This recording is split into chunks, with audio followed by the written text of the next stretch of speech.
নমস্কাৰ ষ্টুডিঅ'ত মই ফাৰহানা লৈ আহিছো এক বিগ ব্ৰেকিং নিউজ। গুৱাহাটীত একেলগে কৰোণ মৃত্যুক আঁকোৱালি ললে মাতৃ আৰু কন্যাই। মোবাইল ফোন চাৰ্জত দি শুই থাকোঁতে হল বিস্ফোৰণ। গুৱাহাটীৰ মালিগাঁৱৰ কামাখ্যা নগৰত ঘটে এক কৰোণ ঘটনা। নিশা শ্বৰ্ট চাৰ্কিট হৈ খোৱাপানীতে প্ৰাণ গ'ল মাতৃ আৰু কন্যাৰ। প্ৰাণ গ'ল মাতৃ দীপশিখা চক্ৰৱৰ্তী আৰু কন্যা শৰ্মিষ্ঠা চক্ৰৱৰ্তীৰ। জানিব পৰা অনুসৰি নিশা মোবাইল ফোন আৰু টেবলেট চাৰ্জ দি একেটা কোঠাতে শুই আছিল মাতৃ আৰু কন্যাই। চাৰ্জ দিয়াৰ সময়ত নিশা বিচনাতে ৰখা আছিল মোবাইল ফোন আৰু টেবলেটটো। কিন্তু সেই সময়তে বৈদ্যুতিক শ্বৰ্ট চাৰ্কিটৰ ফলত বিস্ফোৰিত হয় মোবাইল ফোন আৰু টেবলেটটো। আনফালে ঘৰৰ ভিতৰত চলি আছিল এচিও। বৈদ্যুতিক শ্বৰ্ট চাৰ্কিটৰ পিছতে বিচনাত সূত্ৰপাত হয় জুইৰ। তেনেকৈ কৰোণ মৃত্যুক আঁকোৱালি লয় মাতৃ কন্যাই। জানিব পৰা অনুসৰি পৰিয়ালটোত আছিল 4 গৰাকীকৈ সদস্য।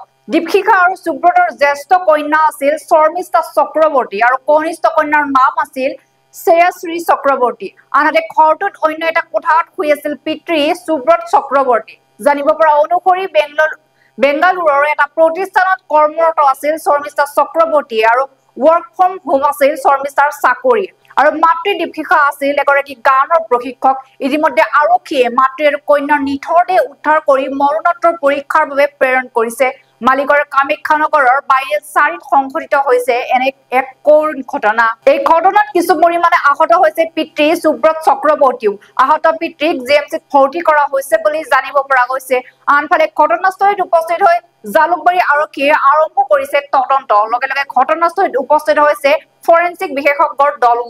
ডিজিটেল আছাম লাইভৰ সমূহ দৰ্শকক জনাই আছো, গুৱাহাটীত একেলগে কৰোণ মৃত্যুক আঁকোৱালি ললে মাতৃ আৰু কন্যাই।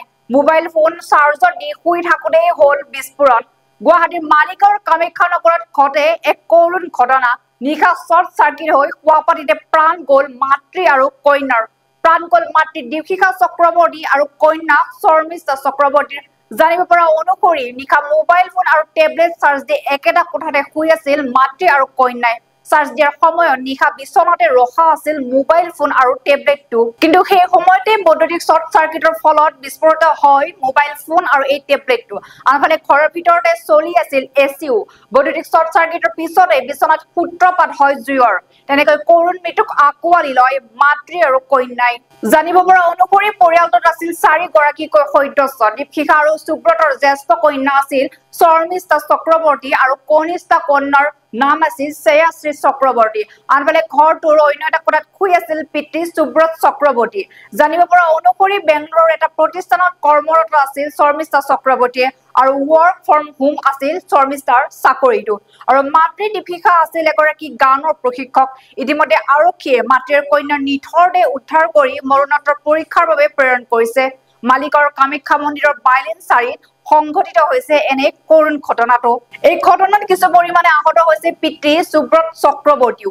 আহত পিতৃক জিএমচিত ভৰ্তি কৰা হৈছে বুলি জানিব পৰা গৈছে। আনফালে ঘটনাস্থলীত উপস্থিত হৈ জালুকবাৰী আৰক্ষীয়ে আৰম্ভ কৰিছে তদন্ত। লগে লগে ঘটনাস্থলীত উপস্থিত হৈছে ফৰেনচিক বিশেষজ্ঞৰ দলো।